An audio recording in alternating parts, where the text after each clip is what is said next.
పేద పిల్లలు మా పుస్తకాలు తీసుకుంటామంటే కూడా వాళ్ళను ఇవాళ ఇబ్బంది పెడుతూ నిన్న ఒక 7 ఏళ్ల అమ్మాయి వేదశ్రీ అనే అమ్మాయి మాట్లాడిన మాటలు చూసిన ఏ ఒక్కరికైనా మానవత్వం ఉన్న వాళ్ళకు గుండె చెదిరిపోక తప్పదు. మరి స్కూల్లో ఏమంటారు, మీ టీచర్లు ఏమంటారు? నీ బుక్స్ లేవని అన్నారా, అడిగిర్రా నేను?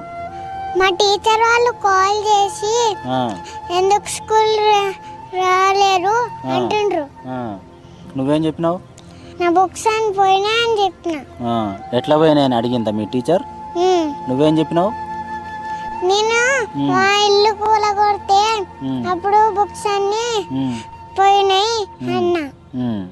రేవంత్ సార్కి ఏమైనా చెప్తావా? మన ముఖ్యమంత్రి రేవంత్ రెడ్డి సారు, ఆయనకి ఏదైనా చెప్తావా నువ్వు? మా బుక్స్ వాటర్ బాటిల్స్ ఏమన్నా పోయినాయో ఆ రేవంత్ రెడ్డి సారు ఏమేమి తీసుకున్నారు అవి మాకు కంపల్సరీ తెప్పియాలి. సరే, అవన్నీ తెచ్చినాక మరి నువ్వు మంచి చదువుకో, సరేనా? మా డాడీ డిమార్ట్ లో బాటిల్ కొనిపిస్తే అది కూడా వాళ్ళకి కుట్టిండ్రు. బాటిల్ కూడా తీసుకొని లేదా నిన్ను?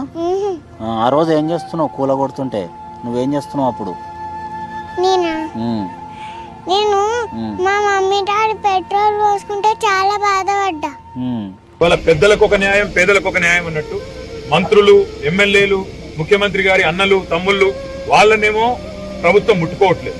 పేదవాడు నోరు లేని వాడిని మాత్రం తీసవతల పాడేస్తా ఉన్నారు, బుల్డోజర్ కింద నలిపేస్తా ఉన్నారు. కానీ ఒక్క మాట మాత్రం పక్కా, ఎక్కడ ఎవరిని బుల్డోజర్ ద్వారా వాళ్ళ ఇల్లు కూలగొట్టినా మేము కట్టిన ఇల్లే రెడీగా ఉన్నాయి 40,000, అందులోకి వెంటనే ఇయ్యండి, వాళ్ళ రోడ్డు మీద పాడేయకండి.